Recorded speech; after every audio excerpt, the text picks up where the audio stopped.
to the thrust of the topic, Navika, I just want to ask the learned DMK spokesperson.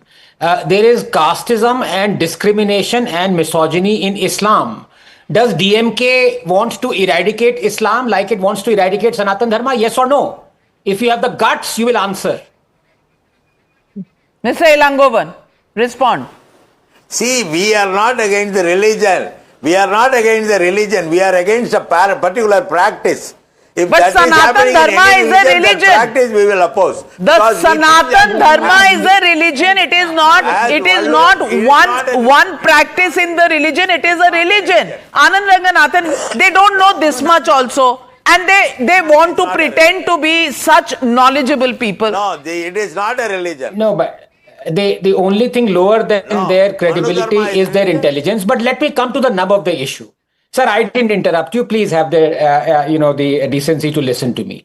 Now, there are disturbing similarities out here, Navika, which I must point out. I think Udaynidhi Stalin is Rahul Gandhi who speaks Tamil.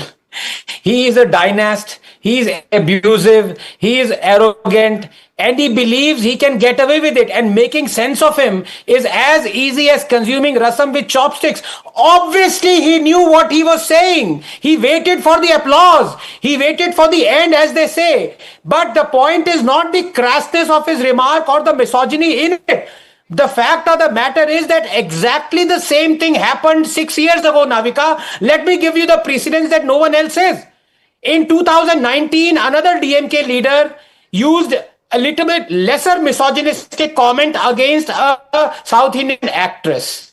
This is the proof. Sorry. Same against Nayantara. You know what happened? He was suspended. He was asked to apologize. By whom?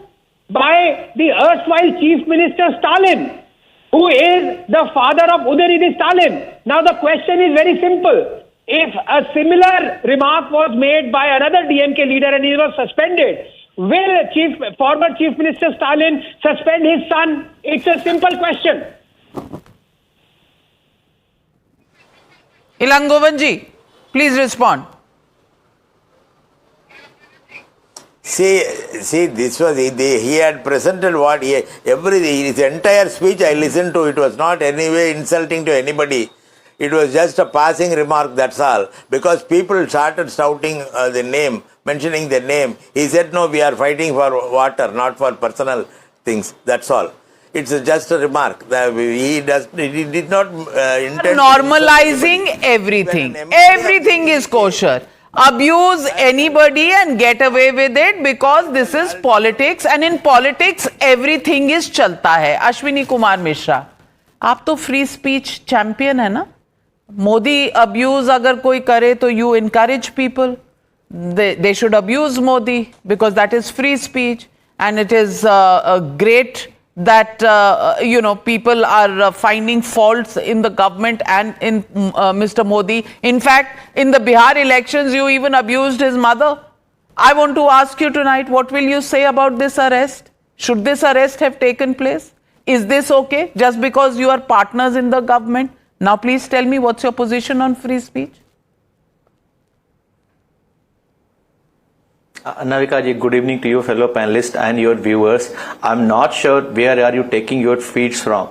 We don't encourage a language which is abusive in nature for anyone, and we expect the same yardstick to be followed by every government and every person. However, Congress position has been absolutely clear. Our own MP Jyoti Mani has condemned Udaynidhi's remark and said that a woman should never be objectified and they should never be dragged into political dispute. Earlier, Congress MP Manikant Tagore also condemned personal remark involving Trisha made by Tamil Nadu. The Prime Minister's mother, not a woman.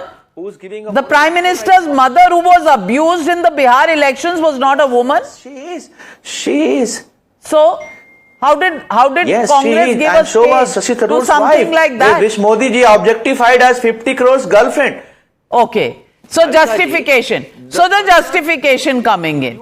So don't say there are any absolutes over here. Nalin Kohli. Navika ji. Not a justification, Navika ji. Not a justification, Navika ji. Not a justification, Navika ji. The person who used such a language in Bihar, we condemn that as well. But that is coming from a leadership like Prime Minister. That is coming from a person like Ramesh Biduri, the MP. That is coming from a people like Raja. Or there are number of people in BJP who use such a bad languages for women. I think we should condemn all that together using the same yardstick.